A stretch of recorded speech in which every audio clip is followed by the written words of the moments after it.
রোনালদোর দেশ পর্তুগালে পুরুষের অভাবে বিয়ে হচ্ছে না সুন্দরী নারীদের। বাঙালি পুরুষদের বিয়ে করতে আগ্রহী তারা। ইউরোপের এই দেশটিতে পুরুষের তুলনায় নারীর সংখ্যা বেশি, যে কারণে পাত্রের অভাবে বিয়ে হচ্ছে না তাদের।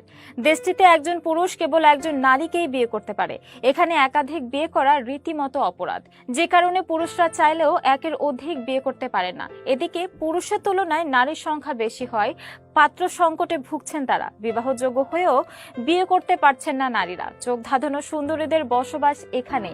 এরা বাধ্য হয়ে অন্য দেশের পুরুষদের জীবনসঙ্গী হিসেবে বেছে নিচ্ছে। দেশটিতে অবস্থানরত অভিবাসী বা অন্য দেশের নাগরিকদের বিয়ে করে ঘর বাঁধছে হাজার হাজার তরুণী। শুধু তাই নয়, পাত্রের অভাবে অনেক নারী বিয়ে ছাড়াই সন্তান জন্ম দিচ্ছেন। বিবাহ বহির্ভূত সন্তান জন্মদানের শীর্ষে রয়েছে দেশটি। কিন্তু পর্তুগালের এই সংকট নিরসন করতে পারেন বাংলাদেশের পুরুষ। পর্তুগালে বাংলাদেশিদের ব্যাপক চাহিদা। প্রতি বছর বাংলাদেশ থেকে হাজার হাজার লোক পর্তুগালে পাড়ি জমাচ্ছে, যার মূল কারণ পর্তুগালের জীবনযাত্রার মান বাংলাদেশ থেকে বহুগুণে উন্নত এবং সেখানকার মোটা অঙ্কের বেতন। বাংলাদেশের শ্রমিকদের জন্য কর্মসংস্থানের সৃষ্টি করেছে দেশটি। স্বর্গরাজ্য খ্যাত আটলান্টিক পাড়ের এই দেশে গেলে সহজেই রেসিডেন্ট কার্ড পাওয়া যায় এবং সুযোগ হয় ইউরোপে বসবাস করার। পর্তুগালে গেলে দেখা যায় শহর জুড়ে ব্যস্ত কফি শপ, রেস্টুরেন্টে বসে তরুণদের উদ্যমতা, রাস্তায় বসে গানের আসর, স্থানীয় ও পর্যটকরা এসবে মিলেমিশে একাকার। রাতের পরিবেশে এখানে বেশ জমজমাট। তরুণ তরুণীরা ঢল নামে রাস্তায়, হাজার হাজার তরুণ তরুণী সমবেত হয় ডিস্কো এবং ডিজেতে। দেশটি ভ্রমণ করলে সবকিছুর সংমিশ্রণ পাওয়া যায়। এখানে আছে পাহাড়, নদী, সাগর, দ্বীপ, গুহা, আছে বরফের শহর ছেড়া দা এস্ট্রেলা।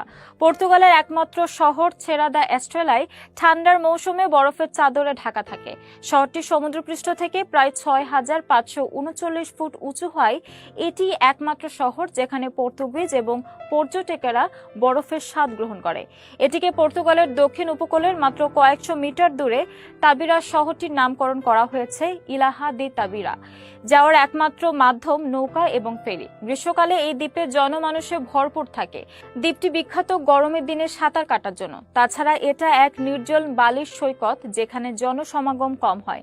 বৈচিত্র্যতায় গড়া প্রাকৃতিক সৌন্দর্যে ভরপুর পর্তুগালের দ্বীপগুলো দুর্দান্ত। পর্তুগালের সবচেয়ে বড় দ্বীপটি হলো টি আরজোস। কয়েকটা ছোট ছোট দ্বীপ নিয়ে দ্বীপটি গঠিত। আরজোস ভ্রমণের জন্য এক প্রাকৃতিক নৈসর্গিক জায়গা, যেখানে যাওয়ার একমাত্র মাধ্যম হলো বিমান ও জাহাজ। এখানে আছে হলুদ উঁচু পাহাড়ের চূড়ার দ্বীপ, সমুদ্র সৈকত, ফিশিং গ্রাম, ডলফিন এবং তিমি মাছ দেখার জন্য আছে নির্দিষ্ট দ্বীপ। আরও রয়েছে পর্তুগালের সবচেয়ে উঁচু দ্বীপ পিকো। এর চূড়ায় উঠতে 2 ঘন্টা সময় লাগে। এখানে উঠে খুব সহজেই অবলোকন করা যায় অন্যান্য দ্বীপ। তাছাড়া সূর্যাস্ত দেখার দুর্দান্ত একটি স্থান। দর্শক, আজকের প্রতিবেদন এই পর্যন্তই। পরবর্তী সংবাদ দেখার আহ্বান জানিয়ে শেষ করছে এখানেই। সেই পর্যন্ত দূরবীন নিউজের সাথে থাকুন। ধন্যবাদ।